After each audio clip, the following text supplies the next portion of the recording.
Welcome to Old Game Plus, and recently Sega's financials were released, and there's a little bit of reporting attached to them, which suggested that, well, the suggestion is they're not going to make console games anymore. No. I know I haven't felt that way since I read about Commodore going under, but without Sega making console games, it would close off Sega as a console company if they just started doing iOS games and things like that. So we thought we'd look back and say and have a bit of a look at what Sega gave us. And Sega gave us, well, 4 consoles, 2 portables.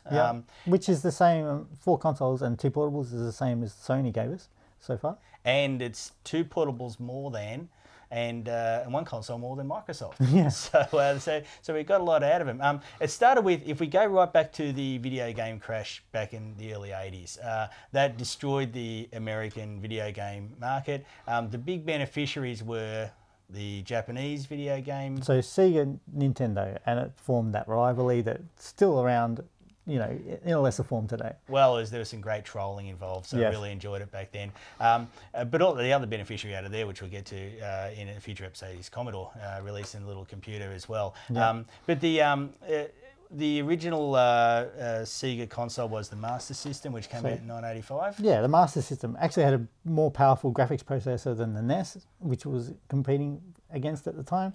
Cartridge-based system, also accepted cards, games on like basically credit cards, which was kind of unique. And yeah, one of the first systems to ever use a 3D game viewing kind of peripheral, which was awesome.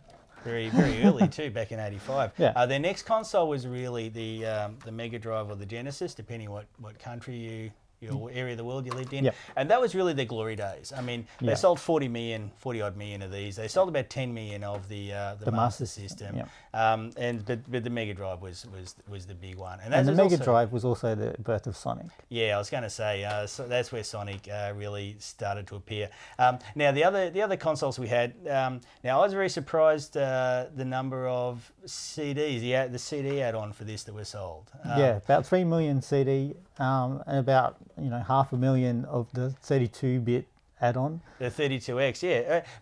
The 32X was, it's 500,000 odd. That's a disaster. Yeah, that sort of attach rate. But that was probably when critics and customers started a little bit offside with Sega and say, "What are you doing?" Because the 32X came out after the Sega Saturn, and the Sega Saturn kind of jumped the gun and was released about 6 months before anyone was ready to develop it as well, which put everyone offside.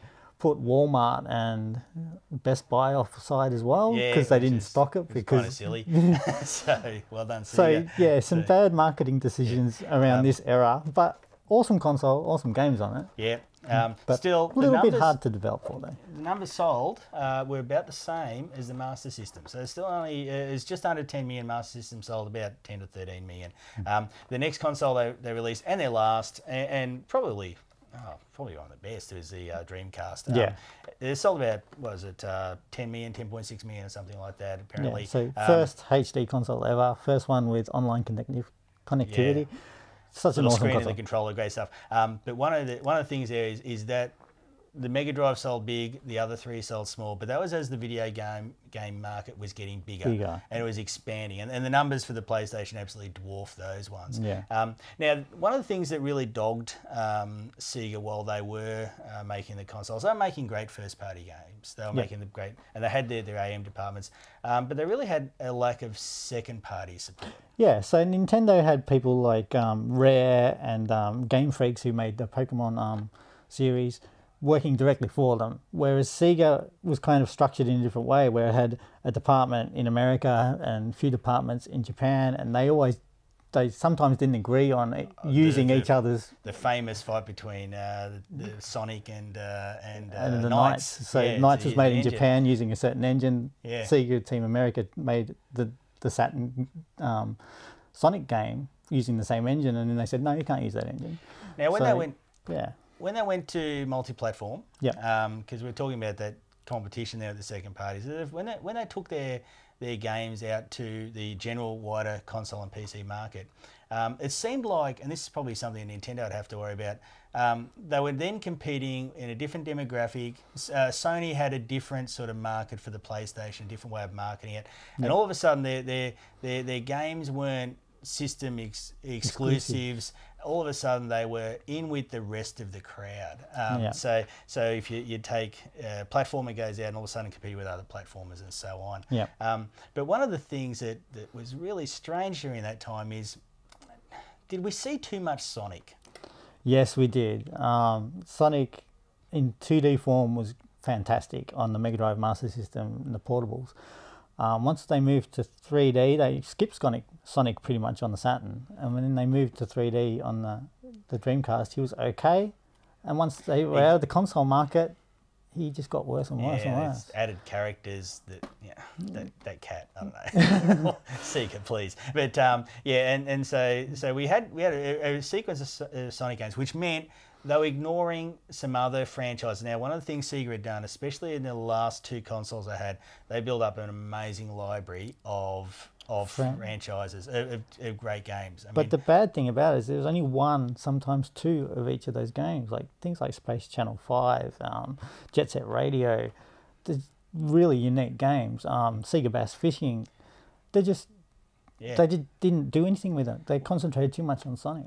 Yeah, well, Crazy Taxi got a little bit of love.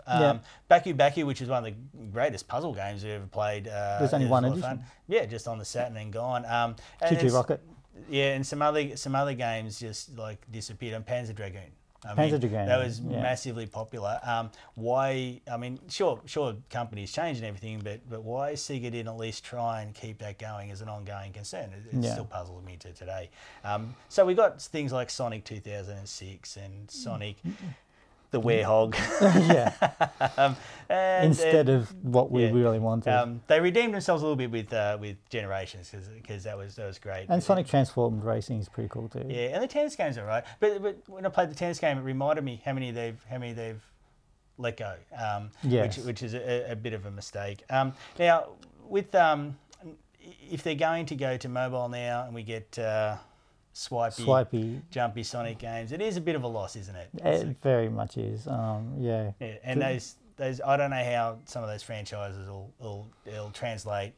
We do wish them well. We do hope. Yeah, we both love Sega, as you might have noticed from all our videos. But we really hope that they reconsider this decision, if it in fact it is the way they're planning to go. I'd like to see them release a new console, to be honest. But I'd also like a pet dinosaur. So, look, Sega, I think. Too much concentrating on Sonic, not enough on their other franchises, which were superb. They really had a lot of imagination, especially in the last few years before going multi-platform. Look, we really hope Sega don't abandon console gaming. Really hope they don't go to mobile games. If you can catch an old Sega game, grab an old console.